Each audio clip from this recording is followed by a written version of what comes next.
हर हर महादेव। श्री शिवाय नमस्तुभ्यम। आपका दिन शुभ और मंगलमय हो। जय माता की। माता की कृपा आपके ऊपर और आपके परिवार पर सदा सर्वदा बना रहे। आज मैं आप लोगों को कथा सुनाने जा रही हूँ। श्रावण मास महात्म्य 9वां अध्याय। 9वें अध्याय में शुक्रवार जीवंतिका व्रत की कथा कही गई है। ईश्वर बोले, हे सनत कुमार, इसके बाद अब मैं शुक्रवार व्रत का आख्यान कहूंगा, जिसे सुनकर मनुष्य संपूर्ण आपदा से मुक्त हो जाता है। लोग इससे से संबंधित एक प्राचीन इतिहास का वर्णन करते हैं। पांडव वंश में उत्पन्न एक सुशील नाम का राजा था। अत्यधिक प्रयत्न करने पर भी उसे पुत्र प्राप्ति नहीं हो सकी। उसकी सर्वगुण संपन्न सुकेशी नामक भार्या थी। जब उसे संतान नहीं हुई तब वह बड़ी चिंता में पड़ गई। तब स्त्री स्वभाव के कारण अति साहस युक्त मन वाली उसने मासिक धर्म के प्रत्येक महीने में वस्त्र के टुकड़ों को अपने उदर पर बांधकर उदर को बड़ा बना लिया और अपने प्रसूति का अनुकरण करने वाली किसी अन्य गर्भिणी स्त्री को ढूंढने लगी। भावी देवयोग से उसके पुरोहित की पत्नी गर्भिणी थी। तब कपट करने वाली राजा की पत्नी ने किसी प्रसव कराने वाली को इस कार्य में लगा दिया और उसे एकांत में बहुत सा धन देकर वह रानी चली गई। उसके बाद रानी को गर्भिणी जानकर राजा ने उसका पुंसवन और अवलोभन संस्कार कर दिया। 8वां महीना होने पर सीमांतोपयन संस्कार के समय राजा अत्यंत हर्षित हुए। इसके बाद उस पुरोहित पत्नी का प्रसव का सुनकर वह रानी उसी के समान सभी प्रसव संबंधी चेष्टाएं करने लगी। पुरोहित की पत्नी चूंकि पहली बार गर्भवती हुई थी, अतः प्रसूति कार्य के प्रति वह अनभिज्ञ थी। वह केवल प्रसव कराने वाली दाई के ही कहने पर स्थित थी। तब उस दाई ने पुरोहित की पत्नी के साथ छल करते हुए उसके नेत्रों पर पट्टी बांधी और प्रसव के समय पैदा हुए पुत्र को किसी के हाथ से रानी के पास पहुंचा दिया। इस बात को कोई भी नहीं जान सका। उसके बाद रानी ने उस पुत्र को लेकर यह घोषित कर दिया कि मुझे पुत्र रत्न की प्राप्ति हुई है। इन सब के बाद दाई ने पुरोहित की पत्नी की आंखों की पट्टी खोल दी। दाई अपने साथ मांस का एक पिंड लाई थी। उसने वह उसे दिखा दिया। फिर उसके सामने आश्चर्य तथा दुख प्रकट करने लगी। यह कैसा अनिष्ट हो गया है। कहने लगी कि अपने पुरोहित पति से इसकी शांति जरूर करा लेना। कहने लगी कि संतान नहीं हुई तो कोई बात नहीं है, तुम जीवित हो यह अच्छी बात है। इस पर पुरोहित की पत्नी को अपने प्रसव के स्पर्श चिंतन से बहुत संदेह हुआ। ईश्वर बोले, राजा ने पुत्र जन्म का समाचार सुन जात कर्म संस्कार कराया। ब्राह्मणों को हाथी तथा घोड़े रथ आदि प्रदान किए।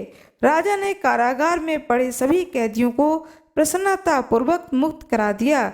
उसके बाद राजा ने सूतक के अंत में नामकरण तथा अन्य सभी संस्कार किए। उन्होंने पुत्र का नाम प्रियव्रत रखा। हे सनत कुमार, श्रावण मास के आने पर पुरोहित की पत्नी ने शुक्रवार के दिन भक्ति पूर्वक देवी जीवंतिका का पूजन किया। दीवार पर अनेक बालकों सहित देवी जीवंतिका की मूर्ति लिखकर पुष्प तथा माला से उसकी पूजा करके गोधूम की पीठी बनाए 5 दीवक उसके सम्मुख उसने जलाए और स्वयं भी गोधूम का चूर्ण भक्षण किया और उसकी मूर्ति पर चावल फेंका और कहा कि हे जीवंती, हे करुणामय, जहाँ भी मेरा पुत्र विद्वान हो आप उसकी रक्षा करना। यह प्रार्थना करके उसने कथा सुनकर यथाविधि नमस्कार किया तथा जीवंतिका कृपा से वह बालक दीर्घायु हो गया। हे देवी, उसकी माता की श्रद्धा भक्ति के कारण दिन रात उसकी रक्षा करने लगी। इस प्रकार कुछ समय बीतने पर राजा की मृत्यु हो गई। तब प्रीत भक्त उसके पुत्र ने उनकी पारलौकिक क्रिया संपन्न की।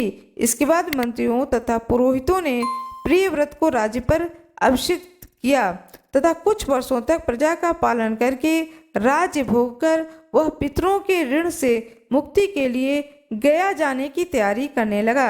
राज्य का भार वृद्ध मंत्रियों पर भक्ति पूर्वक सौंपकर स्वयं के राजा होने का भाव त्याग कर उसने कार्पेटिक का भेष धारण कर और गया के लिए प्रस्थान किया। मार्ग में किसी नगर में किसी गृहस्थ के घर में उन्होंने निवास किया। उस समय उस गृहस्थ की पत्नी को प्रसव हुआ था। इसके पहले षष्ठी देवी के साथ 5 पुत्रों को उत्पन्न होने के 5वें दिन मार दिया था। यह राजा भी उस समय 5वें दिन ही वहां गया हुआ था। रात में राजा के सो जाने पर उस बच्चे को ले जाने के लिए षष्ठी देवी आईं। जीवंतिका देवी ने उस षष्ठी देवी को यह कहकर रोका कि राजा को लांघ कर मत जाओ। तब जीवंतिका के रोकने पर वह षष्ठी जैसे आई वह वैसे ही चली गई। इस प्रकार उस गृह स्वामी ने उस बालक को 5वें दिन जीवित रूप में प्राप्त किया। ये लोग इतने प्रभाव वाले हैं, यह देखकर उस गृहस्थ ने राजा से प्रार्थना की कि हे राजन, आपका निवास आज के दिन मेरे घर में ही हो। हे प्रभु, आपकी कृपा से मेरा यह 6ठा पुत्र जीवित रह गया। उसके इस प्रकार प्रार्थना करने पर करुणानिधि राजा ने कहा कि मुझे तो गया जाना है। तब राजा गया के लिए प्रस्थान कर गए। वहां पिंडदान करते समय विष्णुपद वेदी पर कुछ अद्भुत घटना हुई। उस पिंड को ग्रहण करने के लिए 2 हाथ निकल कर आए। तब महान विस्मय युक्त राजा संशय में पड़ गए और पुनः पिंडदान कराने वाले ब्राह्मण के कहने पर उन्होंने विष्णु पद पर पिंड रख दिया। इसके बाद उन्होंने किसी ज्ञानी तथा सत्यवादी ब्राह्मण से इस विषय में पूछा। तब ब्राह्मण ने उनसे कहा कि ये दोनों हाथ आपके पितर के थे। इसमें संदेह हो तो जाकर अपनी माता से पूछ लीजिए, वह बता देंगी। तब राजा चिंतित तथा दुखी हुए और मन में अनेक बात सोचने विचारने लगे। वे यात्रा करके पुनः वहां गए जहां बालक जीवित हुआ था। उस समय भी उस स्त्री को पुत्र उत्पन्न हुआ था और उसका 5वां दिन था। जो वह दूसरा पुत्र हुआ था उसे लेने रात में फिर वही षष्ठी देवी आई। तब जीवंतिका के दोबारा रोकने पर षष्ठी देवी ने उनसे कहा कि उनका ऐसा क्या कृत्य है अथवा क्या इसकी माता तुम्हारा व्रत करती हैं जो तुम दिन रात इसकी रक्षा करती हो। तब षष्ठी का यह वचन सुनकर जीवंतिका ने धीरे से मुस्कुराकर इसका कारण बताया। उस समय राजा शयन का बहाना बनाकर वास्तविकता जानने के लिए जाग रहे थे। अतः उन्होंने जीवंती और षष्ठी दोनों की बात सुन ली। जीवंती ने कहा कि हे षष्ठी, श्रावण मास को शुक्रवार को इसकी माता मेरे पूजन में रत रहती हैं और व्रत के संपूर्ण नियम का पालन करती हैं। वह सब मैं आपको बताती हूँ। वह हरे रंग का वस्त्र तथा कंचुकी नहीं पहनती, हाथ में उस रंग की चूड़ी भी नहीं धारण करती। वह चावल के धोने के जल को कभी नहीं लांघती, हरे पत्ते के मंडप को नहीं सींचती, हरे वर्ण का होने के कारण करेले का शाक भी नहीं खाती। यह सब वह मेरी प्रसन्नता के लिए करती। अतः मैं उसके पुत्र को किसी को मारने नहीं दूंगी। यह सुनकर राजा प्रियव्रत अपने नगर को चले गए। उनके देश के सभी नागरिक स्वागत के लिए आए। तब राजा ने अपनी माता से पूछा कि हे माता, तुम क्या जीवंतिकी देवी का व्रत करती हो? इस पर उन्होंने कहा कि मैं तो इस व्रत को जानती भी नहीं हूँ। इसके बाद राजा ने गया यात्रा का समुचित फल प्रदान प्राप्त करने के लिए ब्राह्मण तथा सुवासिनी स्त्रियों को भोजन कराने की इच्छा से निमित्त उन्हें निमंत्रण दिया। व्रत की परीक्षा लेने के लिए सुवासिनियों को वस्त्र, कंचुकी तथा कंकड़ भेजकर कहलाया कि आप सभी को भोजन के लिए राजभवन में आना है।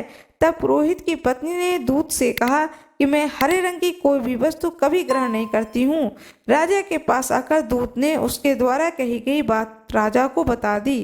तब राजा ने उसके लिए सभी रक्त वर्ण के शुभ परिधान भेजे। वह सब धारण करके वह पुरोहित पत्नी भी राजभवन में आई।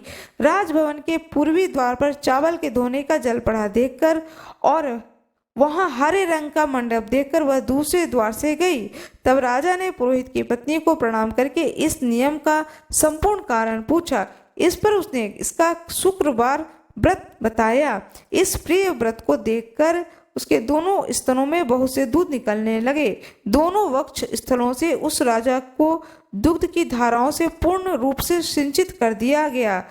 तब विष्णुपदी पर निकले दोनों हाथ, जीवंतिका तथा षष्ठी देवी दोनों देवियों की वार्तालाप, पुरोहित पत्नी के स्तन से दूध निकलने तथा राजा द्वारा विश्वास हो गया कि मैं इसी का पुत्र हूँ। उसके बाद पालन पोषण करने वाली माता के पास जाकर विनम्रता पूर्वक उसने कहा, हे माता, डरो मत, मेरे जन्म का वृतांत सत्य सत्य बता दो। यह सुनकर सुंदर केशों वाली रानी ने सब कुछ सच सच बता दिया। तब प्रसन्न होकर उन्होंने जन्म देने वाले अपने माता पिता को नमस्कार किया और संपत्ति से वृद्धि को प्राप्त कराया और वे दोनों भी परम आनंदित हुए।